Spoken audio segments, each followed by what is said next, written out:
जिस बंदे ने मेरे पति को मारा ना वो वही जा रहा था। मैंने उसे बोला मुझे भी मारो, तूने मेरे पति को मारा। तो उसने हमें नहीं मारा, उसने बोला मोदी को बोलो। शेखू माकু তিনু চটি চাটা চাড্ডি চাটা হওয়ার জন্য মারেনি, বৌদ্ধ জৈন খ্রিস্টান হওয়ার জন্য মারিনি, হিন্দু হওয়ার জন্য মেরেছে। মুসলমান সন্ত্রাসীরা মেরেছে। রাজ্য নয়, ভাষা নয়, জাতি নয়, শুধুমাত্র ধর্ম জিজ্ঞাসা করা হয়েছিল।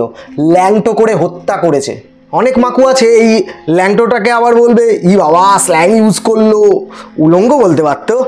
আজকের ভিডিওতে ব্যাকরণের কারসাজি করব না আমি। সন্ত্রাসের কোনো ধর্ম হয় না, কিন্তু সব সন্ত্রাসী একই ধর্মের। বদলাটা যেন ইসরায়েলের থেকেও ভয়ঙ্করভাবে নেওয়া হয়। পাকিস্তান নামক দেশ যেন পৃথিবীর মানচিত্র থেকে মুছে যায়। আচ্ছা, ইসরায়েল পারছে, চীন পারলো, আর আমাদের ভয়টা কোথায়? যেই দেশ জঙ্গি সাপ্লাই করছে তাদের পিছনটা কেন মেরে দিতে পারছি না আমরা? কিসের জন্য নিশ্ছিদ্র বলাই থাকবে অমরনাথের পথে? যে উচ্চতায় হাঁটা চলা করতে দম বেরিয়ে যায় তার থেকেও বেশি উচ্চতায় সেনারা প্রহাররত। ভাবুন আর সোশ্যাল মিডিয়াতে আন্দোলন চালান। কোনো একটা তীর্থযাত্রায় এত প্রহরা? এত লাখ লাখ মানুষ আজম শরীফ যায়, মসজিদে যায়, কোনো প্রহরা প্রয়োজন পড়ে না তো। কেন আমাদের অমরনাথ দর্শনের জন্য বারবার নিশ্ছিদ্র বলয় অতিক্রম করতে হবে? কিসের জন্য ভাবতে হবে অমরনাথ দর্শনের পথে গিয়ে জীবিত ফিরতে পারবো তো? 11 বার এই যাত্রাপথে জঙ্গি হামলা হয়েছে। কেন আমাদের ভয় থাকতে হবে? কেন আমাদের তীর্থযাত্রায় গেলে প্রাণ ভয় নিয়ে থাকতে হবে? কেন? বিদ্রোহ গাইজ, এসব আতঙ্কবাদী হামলার ভয় দেখিয়ে যদি অমরনাথ যাত্রা এবার বন্ধ হয় তাহলে হজ বন্ধ করে দিতে হবে। ভারতের বোম্বে তথা আরও যে বিমানবন্দরগুলো আছে সেখান থেকে একটাও হজ যাত্রার জন্য ফ্লাইট উঠতে দেওয়া যাবে না, সে যে দেশেরই হোক না কেন। শেখু মাকু তিনু চটি চাটা চাড্ডি চাটা হওয়ার জন্য মারেনি, বৌদ্ধ জৈন খ্রিস্টান হওয়ার জন্য মারেনি, হিন্দু হওয়ার জন্য মেরেছে। মুসলমান সন্ত্রাসীরা মেরেছে। আর কেমন উদ্গান্ডু লোকজন নিজেদের কাশ্মীর যাওয়ার ছবি দেওয়ার সময় এটা? সময় থাকতে থাকতে ঘুরে আসতে পেরেছেন এটা বলার সময় এখন? সদ্য বিবাহিতা স্ত্রী নির্বাক হয়ে বসে রয়েছে স্বামীর মৃতদেহের পাশে। এসব দেখে আপনাদের কাশ্মীর ঘুরতে যাওয়ার সুন্দর স্মৃতিচারণের বর্ণনাটা একটু বন্ধ রাখুন প্লিজ। অনেক কিছুই আপনাকে গভীরভাবে ভাবাতে নাও পারে, কিন্তু মানবিক হওয়ার দরকার আছে।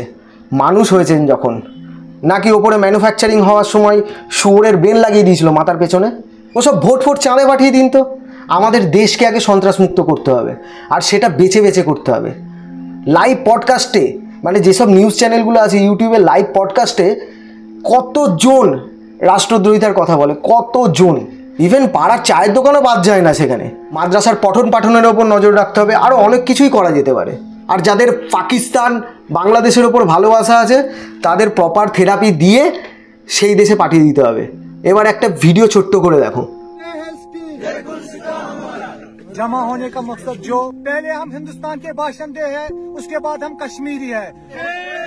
ভিডিওটা দেখে মনে হলো না একটা টিম সাফল্যের সাথে গ্রাউন্ডে নিজেদের কাজ সেরে ফেলার পর নেমেছে, আর একটা টিম ময়দানে নেমে পড়েছে মোমবাতি হাতে সমবেদনার ঝুলি নিয়ে।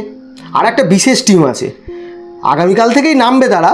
গরিব হেডমাস্টারের ছেলে, মানসিক ভারসাম্যহীন ছেলে, শান্ত স্বভাবের ইঞ্জিনিয়ারিংয়ের ছাত্র, বেকারত্বের জ্বালায় ভটকা হওয়া নওজওয়ান ইত্যাদি ইত্যাদি তত্ত্বকথা নিয়ে নেমে পড়বে সোশ্যাল মিডিয়ায়, চিন্তা নেই। আর একটা টিম আছে বিভিন্ন সংবাদ মাধ্যমে মোদি শাহের প্রশাসনিক ব্যর্থতাকে দায়ী করবে। ওখানে মানুষ মরেছে, হিন্দু বা মুসলিম নয় বলে মোরা একই বিনতে দুইটি কুসুমের সম্প্রীতির দুর্গন্ধময় বাণী শোনাবে সর্বক্ষণ, যতক্ষণ না পর্যন্ত বিষয়টা থিতিয়ে যায়। এইটুকুই। ও হ্যাঁ, আমার তো আবার হাতে ট্যাটুও আছে, গলায় পইতেও আছে। আমাকে আবার নামও জিজ্ঞাসা করবে না, ল্যাংটোও করবে না, সোজা ভুরুর মাঝখানে। তবে হ্যাঁ, একটা কথা বলি, যদি এরকম সিচুয়েশান আসে সোজা ভুরুর মাঝখানে, দুটো জোড়া ভুরুর মাঝখানে যদি এরকম কিছু টাচ হয়, রামও দেখবো না, রহিমও দেখবো না, সোজা পরশুরামের মতো সামনাসামনি মোকাবিলা করব। জয় বাংলা, লাল সেলাম, জয় শ্রীরাম, বন্দে মাতারাম, ভারত মাতা কি জয়।